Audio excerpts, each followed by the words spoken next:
Listen, before you go any further today, ask yourself one question. Who is controlling your mind right now? You or everything around you? Because the truth is simple. Most people don't fail because they lack talent. They fail because they never learned to discipline the one thing that controls everything. They're thinking, if you want to change your life, if you want to break the limitations that have held you back for years, then today, right here, right now, you start with your mind. This is your moment to step into a stronger, sharper, more focused version of yourself. Now let's dive in. Number one, your mind is a battlefield. Win there, win everywhere. Your mind is a battlefield. Win there, win everywhere. Most people underestimate just how intense, constant, and unforgiving this inner battlefield truly is. They imagine life's struggles coming from outside, circumstances, failures, people, environment, but the real war happens in the quiet corners of your own thoughts. Every doubt, every fear, every hesitation, every self-limiting belief is a soldier fighting for control over your direction. And what makes this battleground powerful is that it shapes everything else. Your decisions, your attitude, your confidence, your energy, and even the opportunities you notice or ignore. Long before you ever lose in the real world, you've already lost in your mind. Long before you ever win in the real world, you've already built that victory internally. If your mind collapses, your life collapses. But if your mind becomes disciplined, focused, and unshakable, every part of your life begins to follow that same structure. Most people step into this battlefield unprepared, unaware, and untrained. They don't choose their thoughts, they inherit them. They don't guard their beliefs. They absorb whatever the world gives them. They don't direct their focus. They surrender it to distraction, noise, and emotional impulses. Without realizing it, they let the battlefield run wild, chaotic, unpredictable, and dominated by whatever thought shouts the loudest. The problem is that undisciplined thoughts multiply. One moment of doubt becomes a pattern. One setback becomes an identity. One negative comment becomes a lifelong internal voice. And because the mind is powerful, whatever you allow, there begins to influence everything you do. This is why people who seem capable still hesitate. This is why people with potential still settle. This is why people with dreams still talk themselves out of taking action. They're losing the battle inside long before anything external challenges them. But when you begin to see your mind as a battlefield, everything changes. You stop treating your thoughts like random visitors and start treating them like forces that must be directed. You start questioning the fears that used to control you. You start noticing the beliefs that have been shaping your identity. You begin to recognize that your inner world is not just a background, it is the command center. Discipline in this space becomes the difference between someone who bends under pressure and someone who grows stronger from it. A disciplined mind knows how to interrupt destructive patterns before they take root. It knows how to shift focus from what drains you to what builds you. It knows how to transform overwhelming emotions into purposeful energy, and it knows how to stay aligned with a vision even when circumstances try to pull you off track. Winning this internal war doesn't require perfection. It requires awareness and repetition. You train your thoughts the way you train your body, not by waiting for motivation, but by building consistent habits. You catch the doubts the moment they appear. You replace the stories that keep you small. You feed your mind with ideas that strengthen instead of weaken. And slowly, the battlefield changes. Thoughts that once defeated you no longer intimidate you. Challenges that once overwhelmed you become opportunities to grow stronger. Emotions that once controlled you become signals you know how to channel. The mind you once struggled against becomes the greatest weapon you carry into every part of your life. Number two, discipline is not punishment. It is power. Discipline is not punishment. It is power. Most people misunderstand this entirely, and that misunderstanding becomes one of the biggest reasons they struggle to build the life they want. They hear the word discipline and instantly feel resistance, as if it means restriction, limitation, or sacrifice. But discipline is none of those things. Discipline is the decision to take control of your life instead of being controlled by impulses, emotions, or circumstances. It is the ability to say, I will decide how I live, how I think, and how I show up, rather than letting comfort or fear dictate your choices. When you look closely, you realize that discipline doesn't take from you, undisciplined living does. Lack of discipline steals your potential, drains your confidence, and creates a life full of regret. Discipline gives you back your strength, your clarity, your momentum. It is the bridge between desire and achievement, between potential and identity, between who you are now and who you know you can become. Think about every person you admire, every champion, every leader, every individual who achieved something extraordinary. Behind their success, their results, their influence is a foundation of discipline so strong that it becomes invisible. People see the outcome but rarely see the structure behind it. The early mornings, the repeated effort, the emotional control, the standards they refuse to lower. They didn't become great because they were lucky. They became great because they chose power over comfort. They understood that discipline is not about punishing yourself, it is about clearing the noise so your true strength can emerge. When you commit to discipline, you commit to stepping out of the endless cycle of starting and stopping, wishing and waiting, hoping and hesitating. You step into a place where your actions match your intentions, where your vision has weight, and where your decisions shape your destiny instead of your mood shaping your decisions. Discipline gives you the power to trust yourself. That trust is something most people never truly experience. They talk about goals, but deep down they know they won't follow through. They break promises to themselves so often that their confidence fades quietly over time. But when you become disciplined, something profound happens. You rebuild that trust from the inside out. Every time you keep a promise to yourself, even a small one, you strengthen your identity. You tell your mind, when I say I will do something, I do it. That inner certainty becomes a force that reshapes the way you walk into a room, the way you take on challenges, the way you handle setbacks. You begin to carry yourself differently because you know you are someone who acts, not someone who wishes.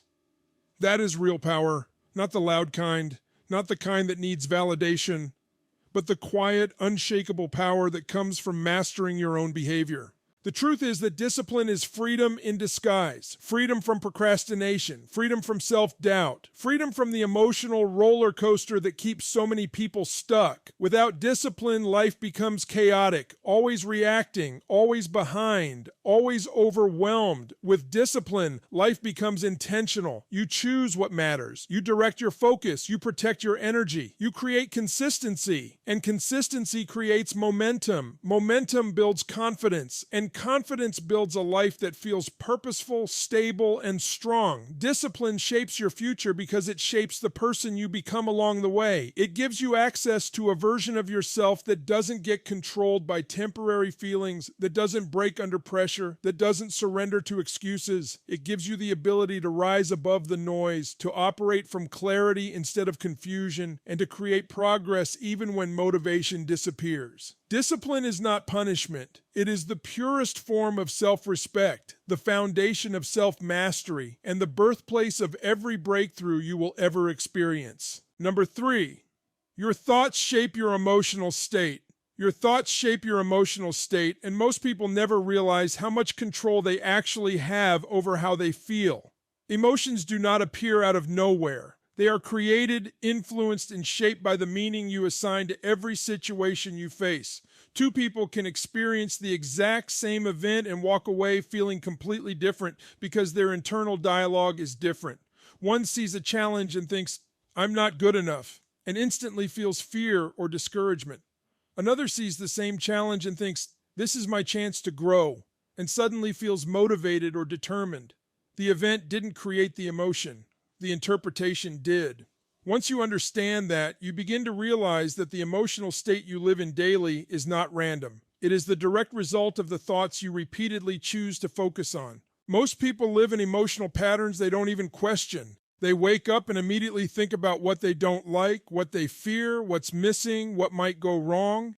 They mentally rehearse problems before they even happen. They imagine worst-case scenarios. They relive past mistakes. They compare themselves to others and conclude they aren't enough. And because the mind cannot separate imagination from reality, their body reacts as if the fears are real. Stress rises. Confidence drops, energy drains, the emotional state becomes cloudy and heavy, not because of circumstances, but because of the thoughts feeding it. When you step back, you start to see that your emotions are not controlling you. You are feeding them with the thoughts you allow to stay in your mind. When you change the way you think, even slightly, your emotional experience can shift instantly. One empowering thought can redirect an entire day. One new interpretation of a challenge can turn anxiety into excitement. One moment of awareness can interrupt a destructive pattern that has been running for years. This is why inner discipline matters so deeply. If you don't train your mind, it will drift toward patterns that weaken you. It will focus on problems instead of possibilities, on obstacles instead of opportunities, on limitations instead of strengths. But when you intentionally choose your thoughts, you create emotions that help you move forward instead of emotions that hold you back. You begin to feel grounded instead of overwhelmed, hopeful instead of hopeless, strong instead of discouraged. Thought by thought, you build a new emotional foundation. Changing your emotional state doesn't mean pretending life is perfect or ignoring challenges. It means choosing the meaning that empowers you rather than the meaning that paralyzes you. Every emotion has a thought behind it. Confidence comes from thoughts of capability. Joy comes from thoughts of gratitude. Peace comes from thoughts of acceptance and clarity. Determination comes from thoughts of purpose. On the other hand, insecurity grows from thoughts of inadequacy. Fear grows from thoughts of loss or failure. Stress grows from thoughts of pressure and urgency. When you start connecting your emotions to the thoughts that create them, you reclaim the ability to shift your state instead of being controlled by it. You understand that your mental focus is the steering wheel of your emotional world, and wherever you direct that focus, your emotions follow. Number 4, break the cycle of automatic negative thinking. Break the cycle of automatic negative thinking, because if you don't interrupt it, it becomes a silent force that shapes your entire life without your awareness. Most people don't realize how deeply wired these unconscious thought loops become over the years. They don't surface with dramatic intensity. They appear quietly, subtly, slipping into your mind as familiar patterns that feel normal. Thoughts like, "I'm not good enough," "this probably won't work," or "something will go wrong" become so automatic that they play on repeat in the background, influencing your decisions, your confidence, and even the risks you're willing to take. These thoughts start as small whispers, but when repeated long enough, they become beliefs that act like invisible walls around your potential. What makes automatic negative thinking so dangerous is that most people don't question it. They accept it as truth simply because it has been in their mind for years, not realizing that these patterns are nothing more than unchallenged mental habits. Negative thinking often begins as a protective strategy. Your mind tries to predict danger, avoid failure, or shield you from emotional pain. But over time, this protective instinct becomes excessive and distorted, leading you to imagine problems that don't exist, expect outcomes that haven't happened, and relive past moments that no longer matter. This creates an emotional loop where negative thoughts generate negative feelings, and those feelings reinforce more negative thoughts. You may start with just one small doubt, but soon that doubt triggers worry, the worry triggers fear, and the fear triggers hesitation. Before long, you find yourself stuck, not because of reality, but because of the mental movies your mind is replaying. When you don't break this cycle, it becomes a mental reflex. You automatically assume the worst, immediately think small, or instinctively question your value even when there is no evidence supporting the negativity. To break this cycle, you must first become aware of the thoughts running your mind. Awareness is the first disruption. The moment you notice the pattern, you take away its power. You begin to see that your thoughts are not commands. They are suggestions. They are not the truth. They are mental habits. When you catch a negative thought in the moment, pause and examine it. Ask yourself whether this thought is based on facts or fears. Ask whether it helps you grow or holds you back. Ask whether it is coming from your present identity or an older version of yourself that you've already outgrown. By questioning your thoughts, you interrupt the automatic flow that used to happen without resistance. The mind cannot remain stuck in a loop that you actively observe and challenge. Replacing these thoughts is the next step. You cannot break a cycle by leaving space empty. Your mind will fill the void with whatever is familiar. So you deliberately introduce new, empowering thoughts, affirmations of capability, visions of possibility, reminders of your strength, and beliefs aligned with your goals. At first, they feel unnatural because your mind is used to negativity. But repetition rewires the brain. Consistent positive direction creates new neural pathways, and those pathways eventually become the new automatic pattern. Over time, the thoughts that once held you back lose their grip, and the thoughts that once felt forced begin to feel natural, even instinctive. This is how you break the cycle, not with one moment of motivation, but with repeated moments of awareness, challenge, and replacement, gradually building a new mental environment that supports who you want to become. Number 5, train your mind. Train your mind the way champions train their bodies, because mental strength is not something you are born with. It is something you build through deliberate, disciplined, repetitive practice.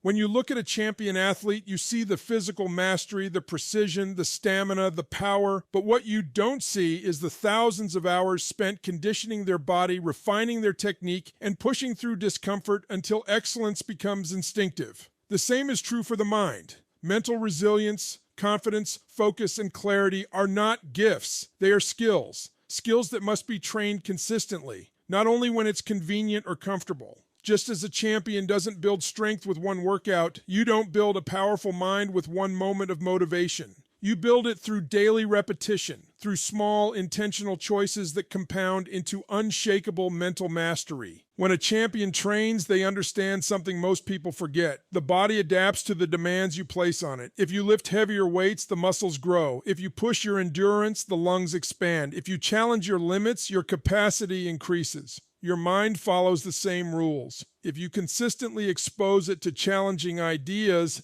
it grows sharper. If you train it to focus in a world full of distraction, it becomes stronger. If you push it through discomfort, fear, uncertainty, self-doubt, it adapts by becoming more resilient. If you teach it to calm itself during chaos, it learns emotional stability. Every experience becomes a form of mental conditioning, but when you avoid the mental workouts, avoiding discomfort, escaping challenges, surrendering to excuses, you weaken the very structure that could have made you unstoppable. A champion also trains with intention. They don't just go through the motions. They follow a plan, a purpose, a focused system designed to build specific strengths. Your mind requires the same level of intentionality. You must choose what you feed it, because your thoughts are its nutrition. You must choose what you focus on, because your attention is its training ground. You must choose how you respond to challenges, because your reactions are its repetitions. Every time you catch a negative thought and replace it with a stronger one,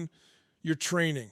Every time you push yourself to act despite discomfort, you're training. Every time you choose discipline over distraction, you're training. Mental training doesn't always feel dramatic, but the results accumulate quietly until they transform you completely. Champions also understand recovery, not as laziness, but as a strategic part of growth.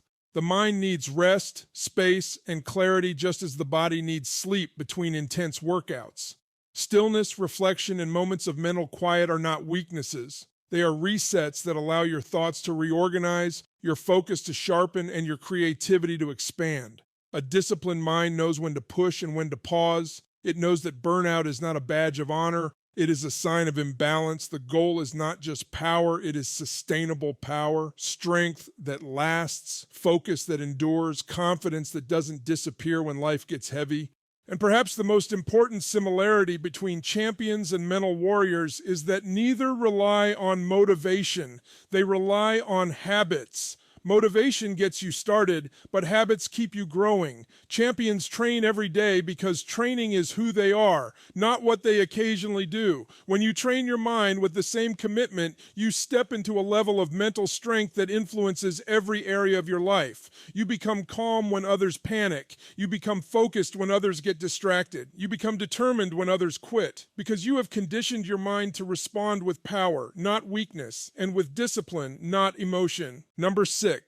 Command your focus toward what builds you, not what drains you, because your focus is one of the most powerful resources you will ever possess. Yet most people give it away carelessly without realizing the cost. Every day you wake up with a limited amount of mental energy, and how you direct that energy determines the quality of your emotions, your decisions, your progress, and ultimately your life. The problem is that the mind, by default, gets pulled toward distraction, negativity, and noise. It fixates on small problems, meaningless opinions, and temporary emotions. It gets trapped in cycles of overthinking, worrying, and replaying situations that do nothing but exhaust you. When your focus is scattered, your power is scattered. When your focus is consumed by what drains you, stress, regret, comparison, doubt, you slowly lose the ability to create momentum. But when you take command of your focus and direct it toward what strengthens you, the entire structure of your life begins to change from the inside out. Most people underestimate how much their environment influences their focus. Every conversation, every notification, every piece of content, every person you surround yourself with is either fueling your growth or feeding your distractions. When you don't take control of your focus, you fall into mental habits that drain your energy without you noticing. Thinking about what you can't control, replaying the past, worrying about what others think, or constantly reacting to whatever demands your attention at the moment. These draining patterns don't show up with intensity, but they accumulate. They slow your productivity, weaken your confidence, and make you feel overwhelmed even when nothing major is happening. Your focus becomes diluted, and diluted focus creates diluted results. But the moment you become intentional, truly intentional about where you direct your attention, you begin to reclaim your inner strength. Commanding your focus means choosing your priorities instead of letting life choose them for you. It means asking yourself daily, what actually matters? What moves me forward? What builds my future? And then aligning your thoughts and actions accordingly. When you focus on growth, you elevate your mindset. When you focus on possibilities instead of obstacles, you expand your creativity. When you focus on gratitude, your emotional state shifts. When you focus on what you want instead of what you fear, your decisions become bolder and more aligned. You begin to operate from a place of clarity, not confusion. The things that used to distract you lose their grip. The opinions that once consumed you no longer determine your mood. You stop leaking energy on what doesn't matter because you're too committed to what does. Every powerful person you know, whether in business, sports, leadership, or any domain, has one thing in common. They have mastered their focus. They know how to block out noise. They know how to protect their mental space. They know that where attention goes, energy flows, and where energy flows, results grow. This isn't about ignoring challenges or pretending life is easy. It's about choosing the direction of your awareness so that your mind becomes an asset instead of an anchor. When you train yourself to focus on what builds you, your goals, your values, your growth, your strength, you begin to rise above distractions that once held you down. You stop chasing approval and start chasing purpose. You stop reacting to the world and start creating your world. Commanding your focus is not about controlling everything around you. It's about controlling how you respond, what you magnify, and what you empower with your attention. Your future will be shaped by the thoughts you choose, the discipline you build, and the focus you command. You are stronger than your doubts, bigger than your fears, and capable of more than you've ever allowed yourself to believe. Start mastering your mind today, and you'll transform everything that follows.